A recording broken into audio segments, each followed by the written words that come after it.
C'est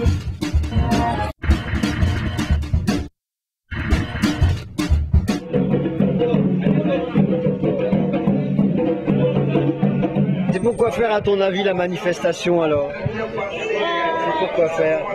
C'est pour dire quoi?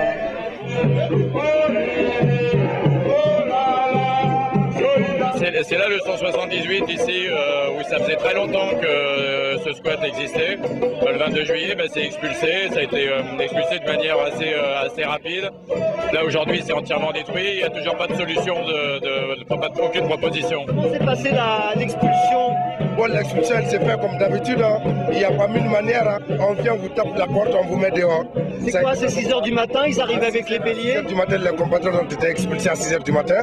Et dès lors... Combien de compagnies de CRS? Oui, c'est avec des compagnies de CRS qui sont beaucoup. Victime-vous de la crise du logement, vous aussi, vous habitez dans les squats? J'habite pas là, j'habite chez ma copine, dans les Yvelines. D'accord. Vous n'avez pas de problème de logement, vous? Oh, un petit peu, hein. Quand je suis bourré, mes châssis, ils vont pas fumer, ils vont pas boire. Moi j'habite à Bagnolet, là. J'habite juste à côté du squat des Roms de Bulgarie. D'accord. Voilà. Et vous pensez que ça, c'est les gens les plus pauvres sont chassés, ils sont obligés d'aller de plus en plus loin et trouvent de moins en moins de logements Je crois qu'on n'est pas dans un problème de logement, on est dans un problème de racisme. Pour l'instant, ils commencent parmi les plus pauvres et les plus en situation précaire, ceux qui n'ont pas de papier. Et après, ça sera notre tour. De toute façon, voilà, si on est aussi dans ces quartiers-là aussi à l'est parisien, c'est qu'on a fui Paris, c'est qu'on est parti pour des raisons, voilà, simplement financières. Moi, je viens de l'ouest parisien, c'est pareil, ça a été rasé, dévasté. Aujourd'hui, c'est la même évolution, des immeubles, de bureaux, des commerces liés aux bureaux. On a toujours dit en Afrique, celui qui n'a jamais traversé le rive ne doit jamais se moquer de celui qui se noie. Nous, on est là, on vit dans le même galère ensemble. Nous sommes des Africains, mais on se sent bien vraiment sous le sol français. Parce que nos grands-pères ont eu à donner leur corps et âme pour sauver vraiment la patrie française. Ce sont les familles du square Boucicaut? Oui, c'est les familles de Boucicaut qui arrivent avec Jean-Baptiste Hérault en soutien à la lutte des ex-squatteurs du 178 rue Robespierre à Bagnolet.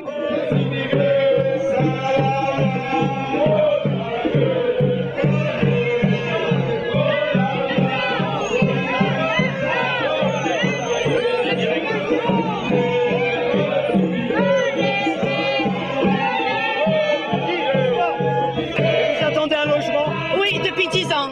Il faut tout faire pour avoir un logement maintenant. C'est pas facile, hein.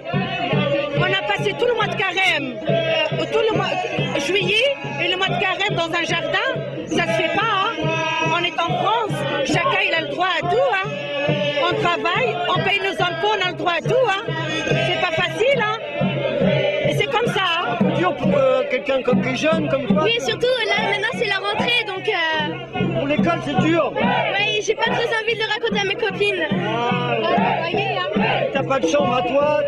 Tu peux pas apprendre? J'ai un seul bureau, c'est tout. On est venu ici aujourd'hui, c'est pour attirer l'attention de Ségolène Royal sur notre lutte. Ça veut dire les familles qui ont été expulsées et qui se retrouvent dans la rue aujourd'hui. Si on veut, oui, on veut la voir. On va voir si c'est possible. On veut la On voir. va le garantir. Je vais faire passer le message. Si elle peut venir vous saluer, ça serait bien. D'accord, C'est ça? Oui, c'est ça.